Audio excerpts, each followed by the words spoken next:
अस्सलामुअलैकुम दोस्तों, तुसी वेखदे पे हो अपना देश पंजाब टीवी ते मैं थोड़ा मेज़बान मुहम्मद नदीम खरल।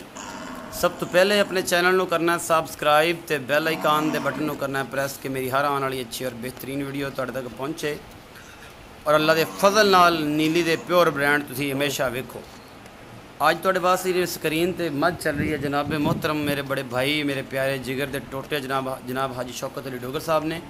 और अपनी ज़िंदगी दे विच अल्लाह के खास फजल नाल एडे एडे वड्डे हवाने मैं नहीं देखे।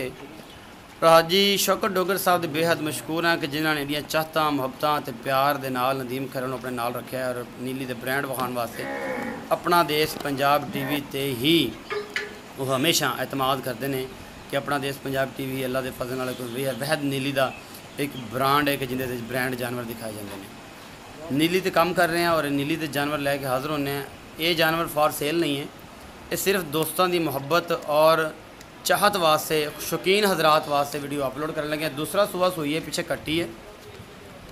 पहले सूए का रिकॉर्ड जोड़ा जी अल्लाह के फजल नाल 22 तो 23 किलो से इंशाल्लाह हुण जोड़ा है ये तीसरा सूआ सूई है। दूजे सूए 30-32 का रिकॉर्ड रहा 32 कुछ ग्राम 33 कुछ ग्राम का।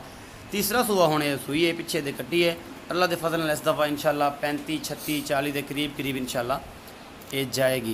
ये जी शौकीन हजरात वास्ते ने जेडे दोस्त मेरे मुहब्बत वाले जी जिन्हें भी फॉरनर दे विच ने वो जनाब ये देखते हैं हाजी शौकत डोगर साहब की मेहनत है। 25 साल मेहनत का यह नतीजा है और उस मेहनत तो बाद एडे एडे हवाने नस्लां ज़ातां खूबसूरतियाँ और हर पासों पूरे जानवर जेडे ने वो अपना देश पंजाब टीवी की जीनत बनते हैं और तुहाडा वीर तुहाडे वास्ते हमेशा अच्छी कोशिश करता है। मझ लैके हाज़र होए हैं। शौकीन हजरात इनू देखण इनू लाइक करन शेयर करन ते कॉमेंट करन और अपनी राय ज़रूर दें। अपना बहुत सारा ख्याल रखिए जी।